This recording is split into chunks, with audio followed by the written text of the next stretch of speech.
This is Comfort for Christians, written by Arthur W. Pink, and read for you by John Formsma. Introduction.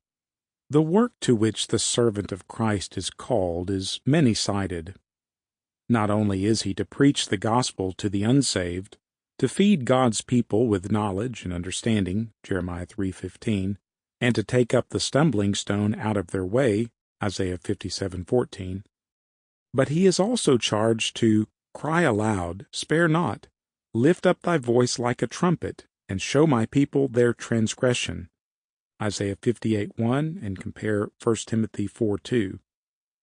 Yet another important part of his commission is stated thus: comfort ye, my people, saith your God, Isaiah 40, verse 1. What an honorable title, my people! What an assuring relationship, your God! What a pleasant task, comfort ye, my people! A threefold reason may be suggested for the duplicating of the charge. First, believers sometimes refuse to be comforted, Psalm 77:2, and the consolation needs to be repeated. A second reason is to impress more emphatically on the preacher's heart that he need not be sparing in administering cheer. A third reason is to assure us how heartily desirous God himself is that his people be of good cheer. Philippians 4, verse 4. God has a people, the objects of his special favor, a company whom he has taken into such intimate relationship with himself that he calls them my people.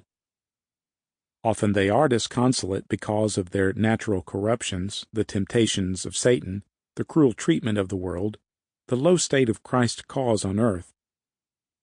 The God of all comfort, 2 Corinthians 1:3, is very tender toward them, and it is his revealed will that his servants should bind up the broken-hearted and pour the balm of Gilead into their wounds.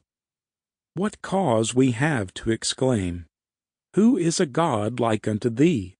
Micah 7:18, who has provided for the comfort of those who were rebels against his government and transgressors of his law.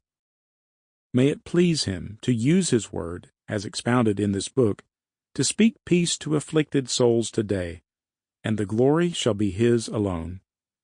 A. W. Pink, 1952. Chapter 1. No Condemnation. There is therefore now no condemnation to them which are in Christ Jesus.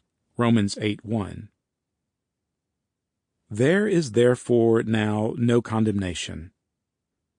The 8th chapter of the Epistle to the Romans concludes the first section of that wonderful epistle. Its opening word, therefore, there is in italics because supplied by the translators, may be viewed in a twofold way. First, it culminates the preceding discussion.